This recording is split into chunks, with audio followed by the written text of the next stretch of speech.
Hello and welcome. We'll give a couple of minutes for people to join. Welcome to the startup series for training with the American Embassy here in Hanoi. Welcome to this crafting the perfect startup pitch. Welcome to all of those who have been on the live. If you can wait just a couple of minutes so that we can have all the people in.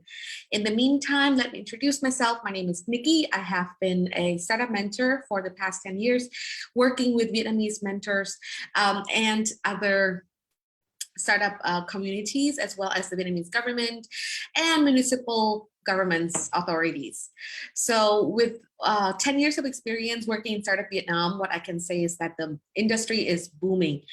10 years ago, when we were starting our programs in entrepreneurship, starting up our workshops and mentoring the first startup, there are not that many participants. We didn't have that much, that much of a pool of talent as well as opportunities.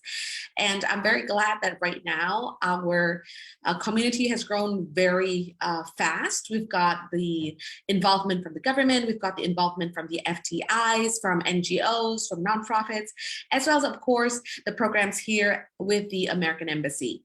So welcome. And hopefully you enjoy our startup sessions here. This is the last session, the last class of my training here at the startup training, how to craft a perfect pitch. So welcome, let's get to it. We have talked about what is the pitch. So if you want to join our program, please make sure to subscribe to the channel and comment your requests. Our training sessions will keep continuing. Now, because of the Corona situation, we cannot have in-person training and we'll have to stick with Zoom at this moment and live streaming on Facebook. So make sure you hit that subscription button and make sure that you follow us on Facebook. But after, everything goes back to normal, hopefully everybody's staying safe and healthy, we'll get back to our offline sessions. So tune in for that. And if you have any requests for the material from, business, from American culture and all of those things, please make sure to comment to the fan page and the brand page of the American Center, and we'd love to facilitate that.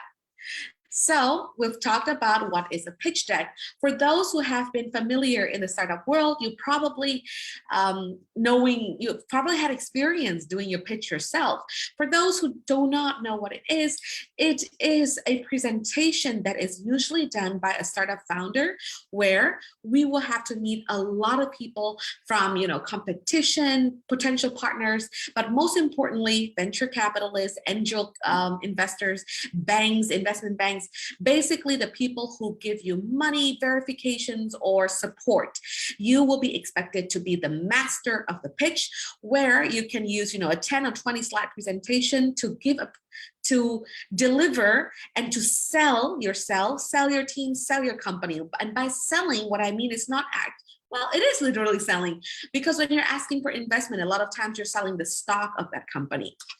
So when we say selling here, what we are trying to do is we are trying to deliver the message that our company, our startup is special in a certain way. And that's why we will benefit from the investment or the support.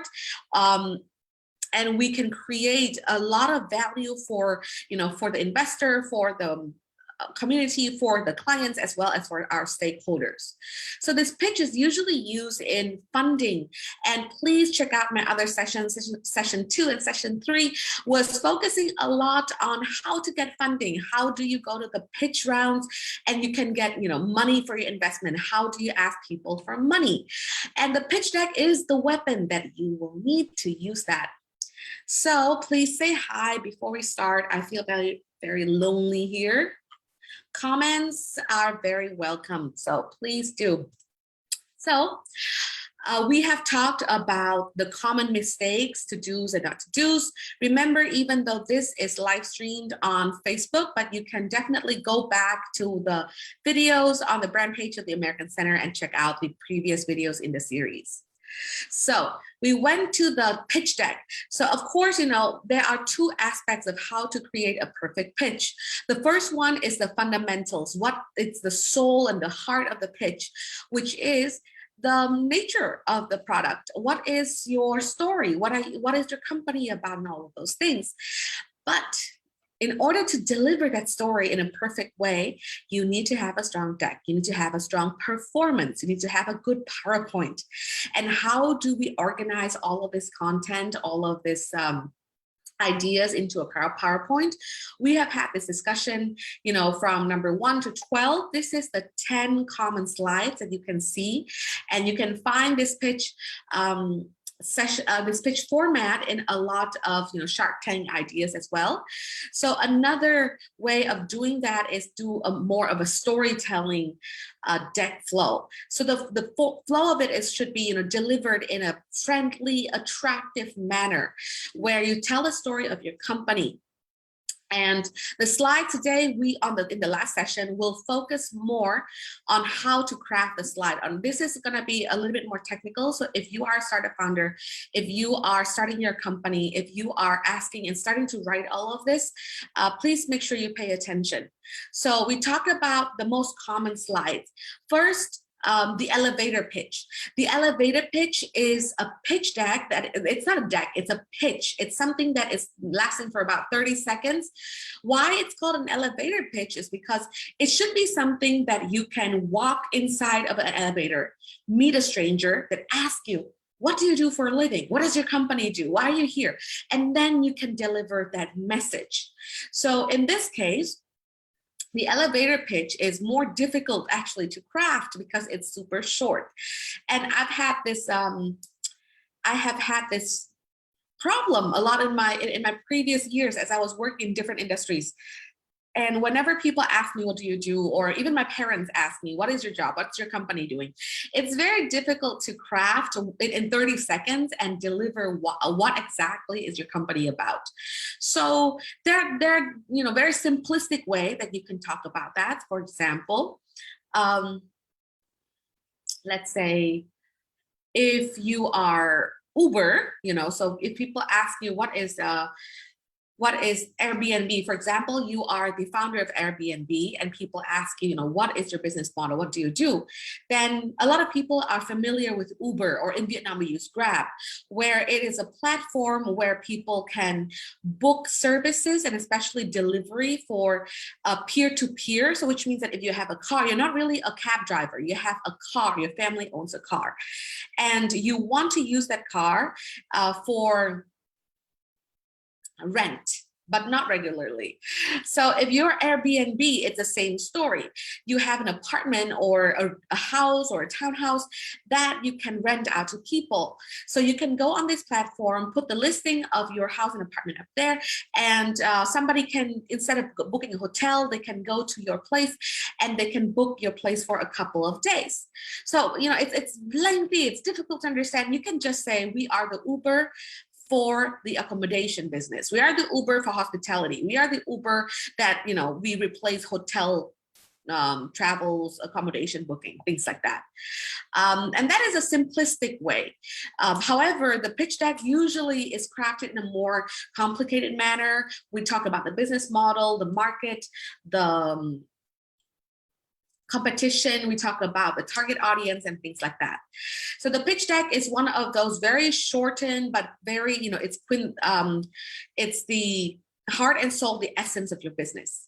Secondly, we have to talk about the market problem and solution, because what I want to stress about is when we're doing the pitch deck, we have to remember that the pitch deck itself is a dead thing. The living thing is what you deliver. And a lot of founders, when they start doing their pitch deck, they just want to have a very pretty dead thing. And that's not how it works. What we really want to have is a good business. If you want to sell the business, imagine those people sitting there and listening. They're like, in Shark Tank, they have to sit for hours listening to people talking about their business. And a lot of time, the startup founders are much less experienced than the sharks. You are much less experienced than the investors. And because of that, crafting a pitch deck, whether you are asking for money or not, It's a way for you to learn the business, to learn the MBA, to learn how to run your company. And it's a very good way to assess and to recalibrate whether it's a good deal, it's a good business or not, from your point of view, from partner's point of view. So that's why the market problem and solution will have to be the first thing on your deck, because you have to remember this as a mantra: always sell what the market needs. Do not sell what you have. We have a lot of crap to sell. We think that, our product is the best, but does the market actually require that business? Nowadays, we've got smartphones, we've got iPads, we've got laptops. Is there a market for pen and paper anymore? There is, but it's probably not as big as it was before. Typewriters, the old typewriters have been obsolete because it has changed. So we've got, as entrepreneurs, as startup founders, we have to constantly look at the market, and we have to see the niche where we can fill in and where our products and services can flourish. And usually, to be honest, businesses, they will stay around for maybe 5-10 years. A lot of businesses have gone bankrupted because the market has changed. Remember when we were young, for those maybe born in the 80s, probably, you will probably remember when we were young, I think so, we used to rent comic books. And when I was young, well, that's what we would do. You rent a comic book for like 1,000 dong or something per day. And that was the only entertainment for children at that time. Do children nowadays even read comic books? I don't see many doing that as much as we did back in the day, because they have so many other options. They have YouTube, they have Netflix, they have a lot of other stuff. But most importantly, now they can actually read the comics on their phones and on their tablets, on their computer. And to be honest, actually, from a person who still reads comic book like a nerd, I realized that reading comics is faster when you're scrolling, vertically, instead of, having, millions of collections of little dirty comic books that you have to rent out. So that business is dead. So it's been dead for the past, I would say, 15, 20 years. And so the business is constantly changing with the technology, with people's behavior change. Corona situation, the COVID situation, for example, was one of the disruption that changes everything. Back then, us holding seminars and conferences in hotel rooms and in ballrooms and in government offices was very common. Nowadays, the new business model for Zoom, which allows us to communicate and to have such a smooth bandwidth for communication, a platform for teaching people all over the world like this, has become the new trend. So we've got things happening, changing, disrupting all the time. So that's why one of the first things you want to say is you want to sell something and convince your investor that there is a problem somewhere. And remember, there will always be a problem somewhere out there. People will need more convenience. They will need more value all the time. So what is the current situation? The market opportunity, then you would link in and you would say, because there is such a problem, there is an opportunity to make money. If you remember at the beginning of our Corona situation, the COVID situation, actually Vietnam, there was a huge demand, the market problem, for glove. It was, it was one of the worst, it was, I really don't want to think back about the beginning of this Corona situation in 2019 and 20 in terms of business. Back at the time, suddenly the world decided that they need glove. Before, we don't like, it was never hot. One of the biggest companies in Vietnam, right now, they are huge right now. At that time, VRG was a Vietnamese company that was near to bankruptcy. It was in big trouble because it's an old company, doesn't have anything new. Their manufacturing site is old, their machinery is old. They're not doing very well at that time. What happens was, at that time, the coronavirus happened, prominently in China. And as you know, China is the main manufacturer of most of the stuff in the world, including latex and material gloves. Another thing is, because China has well, two very important things. Why? The first thing is they have huge labor force, they have huge economic zones, industrial zones. And secondly is they have the material to produce that product. What happens after China was hit with the coronavirus is the US then didn't want to import products from China anymore. The trade war was going on under the Trump administration, and there was worry about concerns about the safety of this product, and if you can bring the product safely without being infected with the virus. And in all, the optics on China was really bad. So nobody wanted to buy from China anymore. But what happens is nobody else had gloves. Simply because, first, the biggest country that had nitrile, another one, which is kind of, which was Malaysia. And at that time, Malaysia, they were chilling out there, and then suddenly people were asking for so much glove that they were over capacity. They were overheated with all the orders. And then suddenly, Vietnam, we have one tiny factory, and we became one of the hottest places for people to come to source for glove, because at the time, Vietnam was a safe country. We were doing quite well with managing the virus, and we still had people working with no social distancing and isolation. And suddenly the market boomed. And after that, what happened? Everybody jumped in the business of opening this glove manufacturing sites. And I myself had to go source so much for these medical and PPE protective equipments, but it was very difficult because we keep finding people who have very horrible business models. We went to people who were selling gloves and face masks, and what happens was we keep telling them that, are you sure you want to open this business, because you will have to live with this factory for the next 10, 20, maybe 50 years. A, do you have the experience? B, do you think the world will need this problem in 5 years or 10 years? If we solve the COVID-19 situation in the next 1 or 2 years, then the capacity and the need and the heat will go down. The third is, it's very difficult to do this business model because environment tax. Nitrile itself is a highly taxed production material because you have to deal with pollution and things like that. So do you think you can handle that? And a lot of people have been bankrupted because of that reason last year, because they have been opening, PPE production sites, so including gloves, protective equipment, gowns, as well as face masks. So there is a market opportunity. The market is huge. Big countries, the US, Europe, and a lot of European companies with high buying power are actually actively seeking for these products. And the target customers have the money. They are powerful nations. You're dealing with the governments, dealing with CDCs, and the market size is huge. However, what is your solution? That brings us to the next slide. How do you plan to solve that problem? If your solution is just, opening a factory, it's not really a solution. How do you manage the supply chain? How do you plan to make it better, cheaper, and more stable?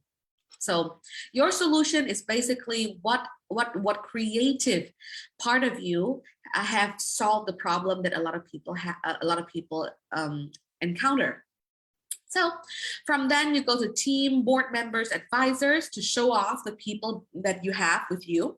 Because remember, business is about human dealing. So you don't want to see just a logo and a big company. You actually want to see who you're dealing with. You want to meet the people. You want to see their backgrounds. You want to see if they're reliable. You want to see if they are capable. So go to board and members, traction and awards. Then you want to show the real, traction. For example, if coming back to the glove and mask problem. So a lot of businesses, they open these mask factories, but the problem with them is this: if you want to sell to Europe, you need to have the CE marks. So the CE marks basically is a testing system where you have to test and you have to pass the test in order to get the certification from Europe, which means that your product is valid, is qualified, and things like that. Again, if you are selling to the US, it was even more difficult than selling to European countries, because the US, most of their PPE equipments were managed by the FDA. Whereas before, if you're selling dental mask, which is the regular mask that people wear, you don't need to get an FDA approval. But if you're selling the N95 mask, you need to not only get the approval from the FDA, which is the Food and Drug Administration, you also need to get it from the CDC. You also need to get what's called a NIOSH certification, NIOSH, which is provided, under the CDC, but under the labor and safety committee in the US. So those kind of certification, a lot of Vietnamese people have trouble with, understanding how the governments work in foreign countries and understanding the protocol and even the language. And because of that reason, they haven't received enough traction orders. They just have a big factory, that's all, with no certification, with no qualification. So that's why it brings us to the market fit. When we talk about the market fit, we need to understand that it has to fit with the market that you're looking for. So for example, McDonald's came to Vietnam a long time ago, even with, Burger King. And now if you have noticed, Burger King has almost disappeared in Vietnam, which is very sad. I love Burger King, but they have almost disappeared. Why? The problem is the business model for fast food. Think back about that business model. When we talk about fast food, the opposite of fast food is slow food, which means that when, in the US or in a lot of European countries, a lot of Western countries, the restaurant business, the F&B business, is a very expensive business where, if you're going out, you are expected to dress up, to put on, something nice, to, prepare for 2 hours. It has to be for a special occasion. And because of that, it's usually slower service, but good service, and it's more expensive. Fast food was very, innovative at the time because it solved the problem. It's cheap, it's fast, it's for people who just want to get, a good meal somewhat at a very good price, and which fills you up. The problem with that is in Vietnam, it doesn't work because Vietnam is a country, or Thailand, or certain countries in Southeast Asia are famous for fast food. Our pho is fast food. Our breakfast food is fast food. Our bánh mì is fast food. Most of the food that we consume are already fast. Because of that reason, it's cheap, it's fast, it's convenient, it's delicious, and it's even healthy and freshly made. It doesn't have to be coming out of some frozen box. And because of that reason, it's very difficult to show Vietnamese people, to convince us that this is a superior solution, because it's not. And for that reason, you haven't seen much success when it comes to fast food chain stores in Vietnam, including McDonald's, even what else? McDonald's, Burger King, or Subway. Those brand names have been very unsuccessful in Vietnam. So remember, market fit is very important. Something that can fit in a certain market will not fit in another market with different attributes and features and characteristics. So we will go to, after we have proven that it's fit, then go to competitive advantage and revenue model. This is where everything starts to get interesting. This is where it's close to the money, because remember, you're telling a good story, but you are here to ask for money from your investor. And because of that, you need to show the revenue model. How do you plan to make money? How do you plan to spend that money through burn model? And all of that makes up a financial projection. Having a financial projection means that you are prepared, you have a good team, and you are a good businessman who is equipped and literate in the business world. From then on, you can go to the ask, how much money you're asking for, and the closing slide. So there are, more complicated slides that, more veteran investors would be looking for, including the lifetime value customer, cost of acquisition, and things like that. But today we'll go to the most important slides, where I will be walking you through the main slides and how to think about them. So first, let's talk about the problem and solution slide. This slide is going to be one of the crucial slides to show, the first impression everybody's going to ask. What problem are you going to solve, and what's your solution? What's special about you? By the way, thank you so much for all of you who have been around. Thank you, Ms. Tu. Thank you, Mr. Duk, I think, and Chang. Please comment your question beneath the comment section in the live stream, and then I'll get to it. Right now I'm still monitoring from my other monitor. So the problem and solution slide. Here are the few ideas how you should portray this. First, use images whenever possible to direct the eye and accompany them with impactful short sentences.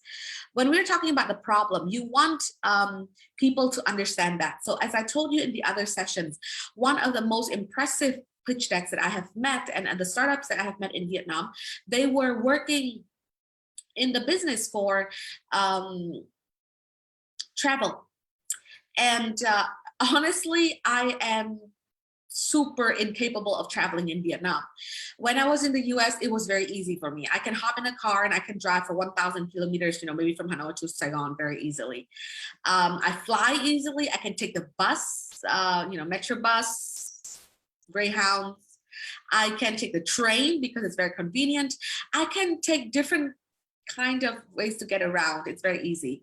But in Vietnam, I am just, dumbfounded. I don't know how to drive in Vietnam, first things first, and I don't know how to get around.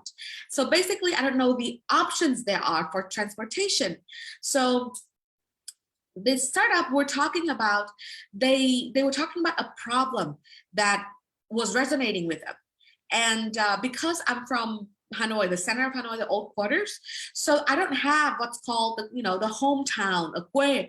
And because of that reason, I don't understand Tet holiday for those kind of people. Tet for me is kind of depressing, it's great, but for me it's like going home and eating dinner with my parents. It's not that kind of feeling like, oh, I get to go home after 1 year and I get to meet all the people in my family. I have to bring this and that and I have to prepare for the trip. There's no trip for me. It's a 5-kilometer drive from my office to my parents' house. So because of that reason, when they were pitching to me, they're from Nghệ An province and Hà Tĩnh province, which to my understanding, it's in the middle of Vietnam, and the travel is not that difficult, maybe from 6 to 8 hours of driving. But most of the people coming back to their hometown don't have the transportation to go to these places. And usually at that time, you have to, it was so difficult to book the tickets that it was a misery for people. People were crying because they couldn't get the tickets. There were speculations and people were taking advantage of people who want to get home and things like that. And even talk about it bring tears to my eyes. I don't know why. I'm pathetic, but I have never seen that kind of things. And I remember at that pitch, the young man who was, the founder of that company, he was speaking in a Nghệ An dialect. He was speaking in that the voice of people from Nghệ An and Hà Tĩnh, and it was a little bit difficult to understand because my Vietnamese is it sucks. So when they were talking about that, they were showing the image for people and videos, documentaries, just very short ones, of people standing at the bus stop since 3 a.m. waiting and queuing for that ticket. And that that was like 5 years ago, and I'm still impacted by that image until now, because I couldn't share the same problem, but I can see that the right to go home, the right to have these kind of holidays and spending time with your family and getting it's like Christmas for people in the US. Then I can see that that it shouldn't be a problem. We are living in a world where we have Bamboo Airlines, Vietjet Air, and all of those things, and yet we cannot bring people home for 500 kilometers. That it just didn't make sense to me. And even though I didn't have that problem, but when I heard about that and when I saw the images, it made me realize that yes, it is a problem. Yes, it needs a solution. So remember, images and those kind of things, when you're talking about pain, getting compassion, getting empathy is very important. So use image and be direct. This should not be more than 3 slides. If the pain you are articulating is based on primary data you collected, or it's from secondary sources, make sure you reference it. So this is another tip. When you talk about pain, and I hate this, okay, how do I say it? You are there to ask for money. You are opening a business to make money. Yes, money talks. We want to talk about a world where it's cold-blooded, money-making machines. But we are humans. We want to hear stories. We want to empathize with people. We want to be touched. We want to feel like the investment is worth something more than money. So make sure that you put in the story, you put in the effort, you put in something that people can relate to and can feel good about investing for you. So the problem you're trying to solve has to come back to the humanity. It has to come back to somebody's benefit. So remember that. A lot of people, they go to these pitch decks and all they're talking about is just business and money. And actually, I'm kind of allergic to that. I usually like to see what does it solve, for whom. Who are the people that have the pain? So go into pain points, but don't make it, melodramatic. Don't try to, make people, cry and things like that. You don't have to do that. So, and secondly, if you have the data, your problem should be measured. How many people had that problem? They had to queue from 3 a.m. until 9 a.m., which is 6 hours. And this has been happening since 2000 until now, and every year for 2 weeks. That documented, have documentaries, have numbers and data to back that up. So do that research and define the impact of this pain for this target market. What is the cost to them and when dealing with this problem? If there's a problem with lost revenue, is there a problem with high customer churn dates, employee dissatisfaction, not ready for the future? What is the problem? So for example, if you are selling sales software. So in Vietnam, there are two sales softwares that are very popular, very famous. And it's very interesting. I was listening to one of their pitches, and one of the biggest ones in Vietnam. And their pitches basically, they talk about somebody who's selling stuff online on Facebook, selling crap. And for those kind of people, you need to answer a lot of chats, a lot of messenger messages on Facebook. And usually people are on Messenger, Facebook. They're also on Instagram. They're also on Shopee and things like that. And they have to open all these kind of windows. Whereas this software can pull in, it can crawl all of these chats into one window, which is very normal. But what they're talking about is, when you miss out on these messages, you are losing revenue. The faster you respond to messages, the more orders you will get easily. And they were talking about the problem of some lady selling stuff on the internet. And it was very amazing because anybody who has tried to sell something on Facebook, which is also very interesting because that business model is more prominent in Vietnam than in any other countries that they have e-commerce in everywhere. Now we have e-commerce in other countries as well. But in Vietnam, selling stuff on social media, on social networks, such as Facebook, is very popular because our e-commerce system is not so good. So coming back, they were talking about this very simple problem, but anybody who sells stuff online will relate to that because they understand that checking and processing dozens, even hundreds and even thousands of orders every day through messages is very difficult. And this software can do that. Whereas the American softwares, you've got Salesforce, you've got Oracle, IBM solutions, big name solutions. They probably don't have that solution. So it's very important that even local brands can compete because of that reason. Yeah, so the slide objective of this problem and solution slides, and why I keep stressing that it's one of the most important slides, is to demonstrate that the problem you're solving is significant enough. It's important enough. Don't go solving some stupid problem that nobody cares about. You will not have customers. It has to be urgent, and the size of it has to be significant enough. Secondly, it has to be specific, measurable, and accurate. Those points have to be on, precise. And thirdly, make the biggest issue your headline, because your problem, your solution, your product, your business model can solve a lot of things, but make sure the biggest problem is highlighted so that people don't get lost in, in your presentation. So next. Next, we'll go to the solution. Talk about the pain point first, and then show them we have a solution for your pain points. So the slide objective is when you suddenly announce that you have the, headache, the paracetamol, the Tylenol for your target market's headache. The slide will provide your reader with your strongest prompt for them to continue reading your material. Yes, you have made me feel uncomfortable with your problem. So do you have a solution or not? In essence, you need to show that you have a killer solution to the problem previously mentioned. In case of that, in case of the people, in the middle part of Vietnam, the problem why they have to queue is because of the ticketing system. The ticketing system, the problem with them is in Vietnam, there is a monopoly, I learned about that during their pitch, of travel service providers.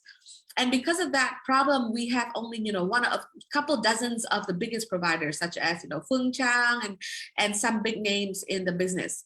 But the problem is that all of those companies are a little bit behind when it comes to the technology of how to take the orders. The same problem with a Facebook seller. So what this company, what they were trying to tell me is the solution is to unify and pull in all the requests for order, requests for ticketing, as well as the information, real-time information on ticket sales into one platform. Basically, they are trying to act like Agoda. They're trying to act like, the booking online service for travels. And I thought, that was normal. I look at them and I was like, okay, that sounded normal. That sounded trivial. I thought that's an obvious solution. But then what they told me was this, they said, oh, you don't understand Vietnamese people. It sounds simple, but Agoda can never work in Vietnam. When you're dealing with big airlines, it's very easy to get into their data system because they have a data system. They have a computer system. These people, these business owners in buses and these other transportation means, they don't have a digital system of tracking the tickets. And I was like, oh, so what do they do? And if, to my surprise, they said they use their memory. So you've got this bus driver that remembers everyone who's on, who's in and out, where did they get out, how much money should you charge them? So, it's impossible. Definitely there will be a lot of errors. Definitely there will be a lot of problems and losing revenues. So that's when I was like, oh, I didn't know that. So your solution is you actually help all of these, car manufacturers, car and transportation, buses, services, deploy a digital system for ticketing. And then they're like, yes, we are solving the B2B problem, not a B2C. And then we solve the B2C. And so I was very surprised with that. I was like, oh, okay, now I want to hear more and I want to listen more. So remember that, your solution has to be something that makes people want to keep on listening. They have to be convinced that it's different. It's not trivial. It's not mundane. It's not normal. It has to be something disruptive and something more interesting. So the alternative solution and competition is, on this slide, you need to show why your solution is the best one in the marketplace. This is not necessarily a competition. I'm sorry. So, and then you can talk about alternative solutions. That's when I ask them, are there any other people who are doing the same thing as you are in the market? And in this, a lot of people say there's no one. I don't trust that. A lot of times when I hear that, a lot of founders want to tell me that we are the only one. I can tell them who is their competitor. I can tell them what is the alternative. And so please be honest about that. If there is another solution, be honest. For example, Uber and Grab, they were solving the same problem and they kind of had similar solutions, but they knew about the other person's existence, and that's all right, because then they will have different kind of tweaks. And now, as you can see, Grab is no longer doing transportation. They are sending us, our groceries in Corona situation because we cannot go out. So, and they won the Vietnamese market. So remember that there is, a different alternative to this, a different solution, a different competitor that's doing something that solves the problem as well. Be upfront, be straightforward, be honest. So the few idea how to portray your solution is this. This slide is a crescendo. It is kind of like the climax that you have been building. You are trying to get people excited. You're trying to, make them feel touched. And now you cash out on their interest, their peak of interest. So first, be precise, be very short, make it easy to understand about your solution. X solves X, nothing more, nothing less. Secondly, please highlight the top 3 things your product offers to solve its problem. 3, use a single product shot, not multiple. So just show them, if you are selling an app, show them, just a screenshot. If it's a product, show them the product. Use use easy and to comprehend kind of language. Remember, your people who are meeting, they are very experienced investors, so they probably know somewhat about your business you're talking about, but they might not be the people in your industry. So use a language that can be easily understood by them. And 5, keep it to one slide. Make your solution easy. You don't want to bore them to death. So then we'll go to the total addressable market, the TAM. A lot of people have problems with this slide. I have been consulting a lot of people. So, first, remember the TAM, the easiest way to use that is a pie chart.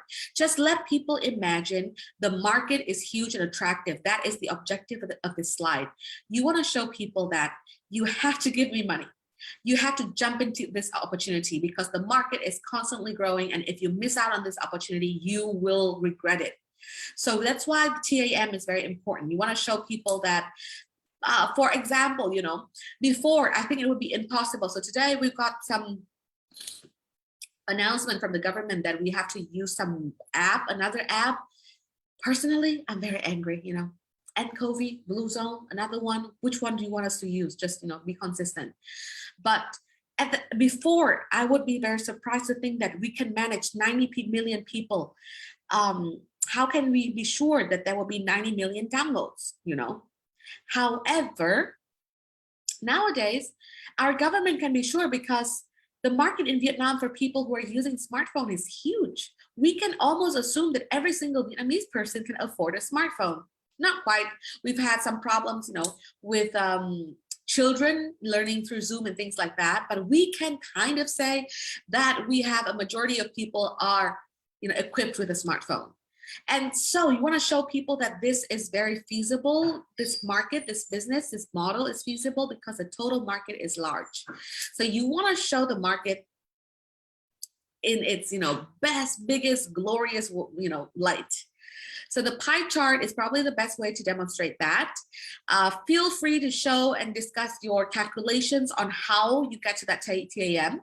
Because the problem is, if the TAM is too small, if the market is tiny. So for example, you can say that most people have a smartphone. But if you say that we are doing some project that each person has to own a car, then in Vietnam, we have more and more people owning cars, but not every person, right?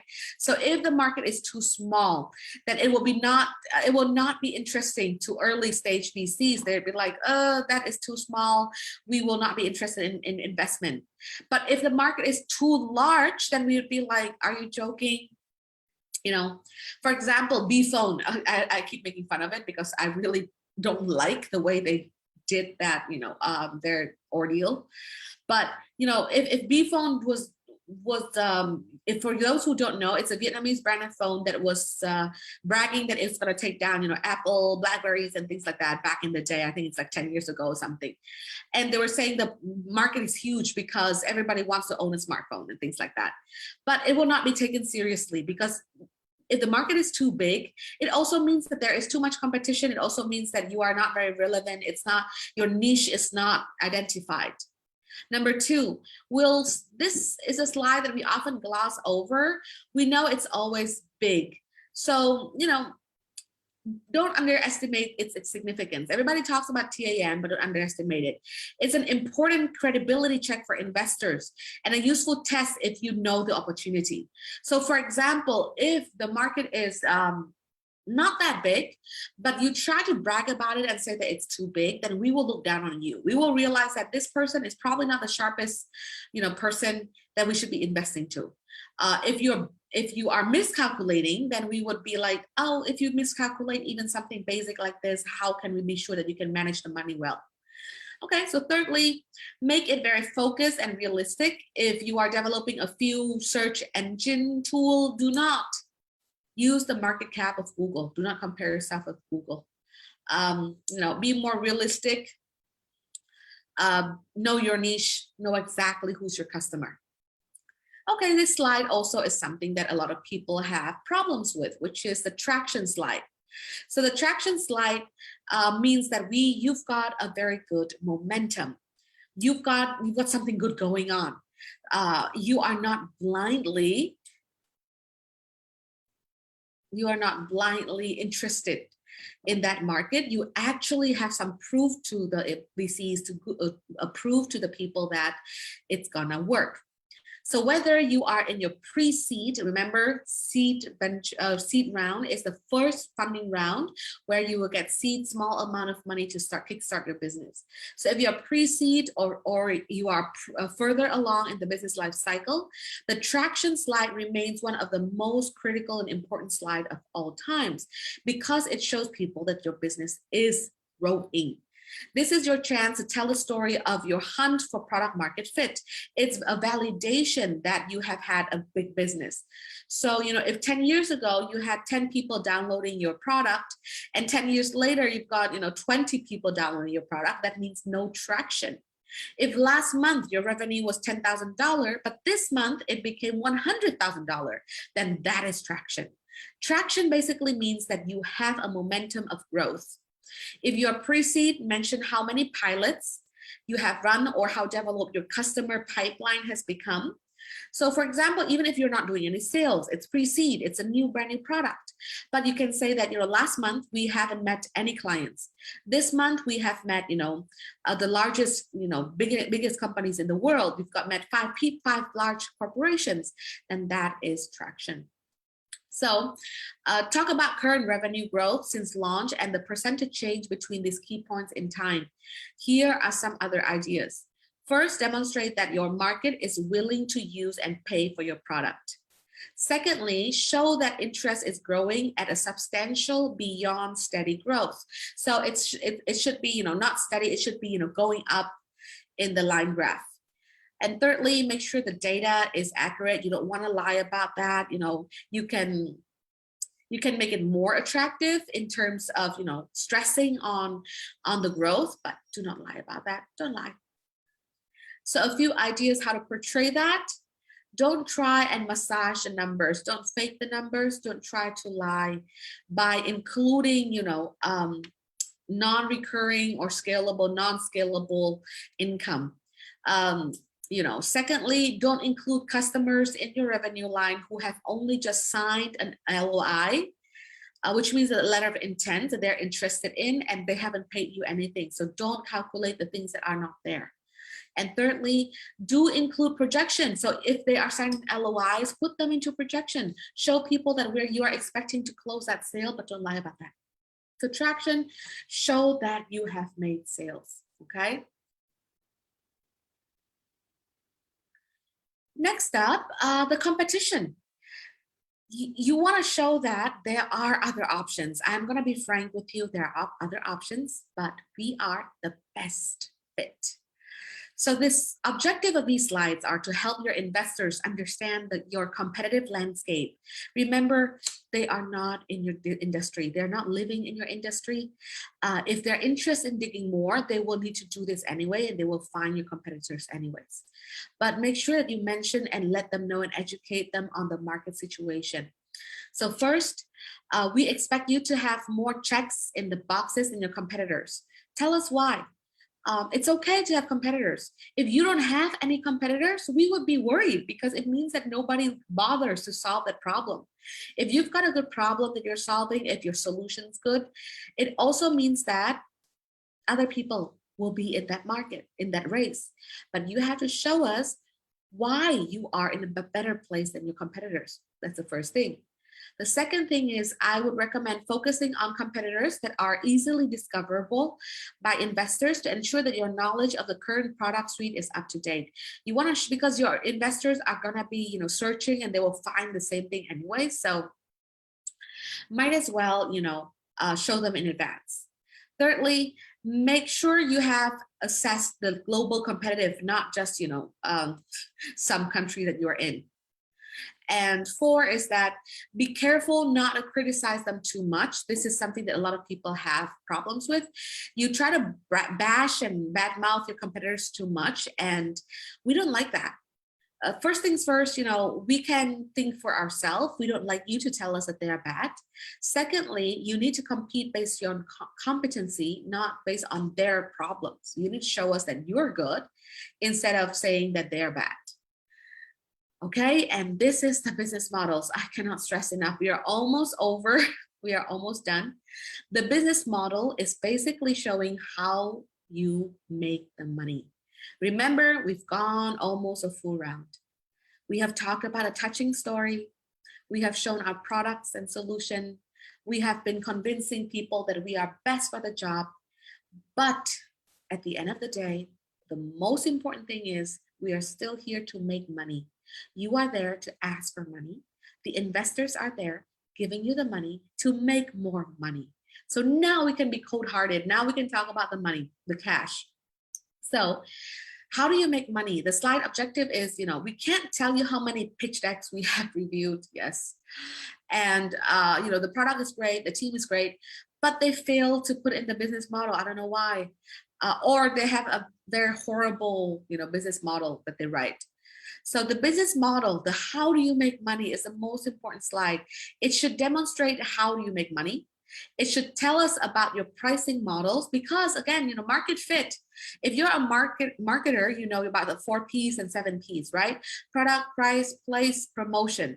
Price is one of the most important things that talks about the product. A lot of people, they say they have this amazing product. And for example, the reason why Tesla was able to sell was because of that as well. Even though it's a brand new product, it saves the environment, it's a fashionable car, it, blah, blah, blah.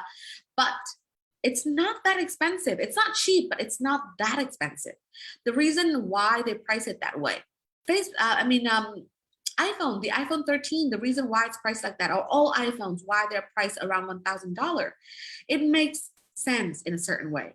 It makes sense in terms of positioning. It makes sense in terms of cash flow and, yada, yada. And thirdly, discuss your product upsell options. So how do you make more money is also what we are interested in. So if you're pre-seed and don't have any customers, clearly present a simple and sensible pricing strategy. Just just show us your logic. Why do you think it works? And what are you expecting? Also, own the fact that you are nearly always underselling your products and always increase the price. Remember that as a startup, you're probably, not very confident. I did the same thing when I was first starting up. We were always selling under the price. It's a problem with confidence. It's a problem of, in the beginning, you need to really work hard to get the customers. So you usually compensate by compromising the price. But you can always sell more. Make sure you mention that. So if you want to portray that, use this slide as another place to sell your company. Make sure you mention, the other phrases that I said in my last session, which is average contract value. Talk to them about how much value you get per contract, per client, per customer, per bill, whatever, for your product, and how this has trended. Hopefully it has gone upwards, more customers, more sales, more value.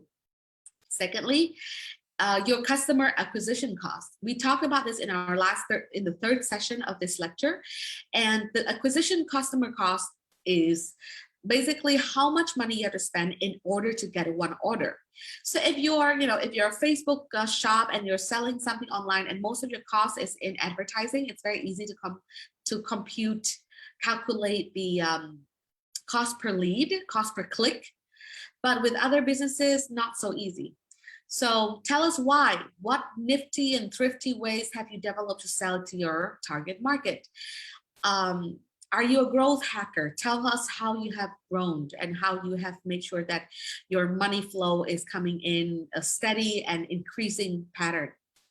And thirdly, ensure that your pricing model is simple, easy to understand, and appropriate. Don't overcomplicate it, and make sure it follows through to your 18-month financial model. So don't talk about next week. Make sure you want to have, a year and a half worth of forecast. So finally, we go to the last part, which is something people also forget a lot. Make the ask, make the proposal. Be straightforward about what you plan to ask, how much money you're asking. Again, we've got so many people with big egos where we don't want to tell them that, we are here for the money. Remember, if you're pitching, you are there for the money. Make the ask. And you've got to grow a thick skin. Even me nowadays in this, with my experience, whenever I ask people for money, it's still uncomfortable. It never gets better. When you're asking for money, it never gets better. Some people are just born with more thick skin. And for those of us who don't have that much skin, make sure you grow some thick skin. So ask people, as much as uncomfortable as it is, ask. Make the ask, because you are there, you have worked hard, you have shown your presentation just to be straightforward. The most commonly missed opportunity index is that you don't want to talk about that. Money is an uncomfortable situation to talk about. So always, always, always, always make the ask. One line. Tell us how much money you need and why. So tell us how much money you need. The same thing with going asked for a job. It's very important that you ask people for salary. You discuss the salary base, you discuss why you should get the job and things like that. So I am also a person who's not afraid to ask the people who are applying, how much money are you asking for? How much are you making? Those kind of things. So secondly, if you're coming to market with your own term sheet, which means that you already know what you're asking. So if you watch Shark Tank, you will hear about the terms. They would say, I will give you 3 billion Vietnamese dong for 20% of your company, and it's free of interest, no obligations. Another shark will say, no, I will give you 5 billion only for 5%, but with interest. Those is what we call the term sheet. So the financial terms that the money is exchanged. And it's okay if you already have your plan. You don't want them to give you the term sheet. You don't want to be eaten alive by the sharks. You want to have your bargain. That's fine too. So tell them, state the term sheets, what you're looking for. I prefer that kind of thing, because a lot of times when people give me terms, I don't like, arguing over what's fair and not. So I usually just say, what is considered fair in my book. So thirdly, demonstrate this amount of capital, how it will be delivered to your business, what are you going to spend the money on, basically. You don't want to say, I'm asking for this much, but I haven't thought about how I'm going to spend that money.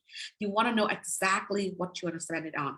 Don't spend it on the brand new car, Mercedes, or an apartment or a bigger office. Spend that money on human resource, more R&D, buying new material, new machinery, upgrading some systems. Think about that. So add a few bullet points about the use of the capital. How many people will you hire? How long will the money last? So if you're asking, maybe for $1 million, this can last you at least for the next, 1.5 years, blah, blah. And what is your deadline for hitting the goals? The hint is 1 to 2 years. That is, it should be around 1 or 2 years. So it's okay that people have to wait until, you provide the result from the investment, but it should be within the short-term future.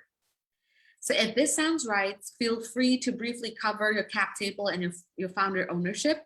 Talk about, the founders. You are the founder. You're there. You're not an employee. Remember, you are not there to ask for a job. You are there to offer them an opportunity to grow with you. And if that's the case, you have to convince yourself that you are on the same level with the investors. You have to convince yourself that you are also a founder and a shareholder. Ask for what you plan to keep and what is your role. So feel free to bring these tips to your investor meeting. And I hope that I have somewhat helped you with going over how to craft a pitch deck. With that, we have come to the ending of our lecture. Remember that here at the American Center, we would like to provide a true cultural experience with the American culture. We want, for people to have access to the best kind of education, the new way of education, lectures which are not provided here in Vietnam. So if you have any, contribution, if you want to pitch to us what kind of program, what kind of content you're interested in, what kind of education you would like to receive, then please comment in the videos, and we'd love to, accommodate you. And with that, I will end my presentation today. If you have any questions in regards to this topic or other topics here at the training center, please comment in the Facebook of the American Embassy in Hanoi, the U.S. Embassy, American Center. And my name is Nikki Nguyen. I'm very happy to be here today with you, and thank you for sticking with me for the past 4 lectures. If you have any questions, feel free to message us. Thanks so much. I'll be waiting for a couple of minutes for some questions if there are any. If you'd like to share our presentation, please feel free to spread the love, share our programs with your friends. If you find it helpful, drop us a note.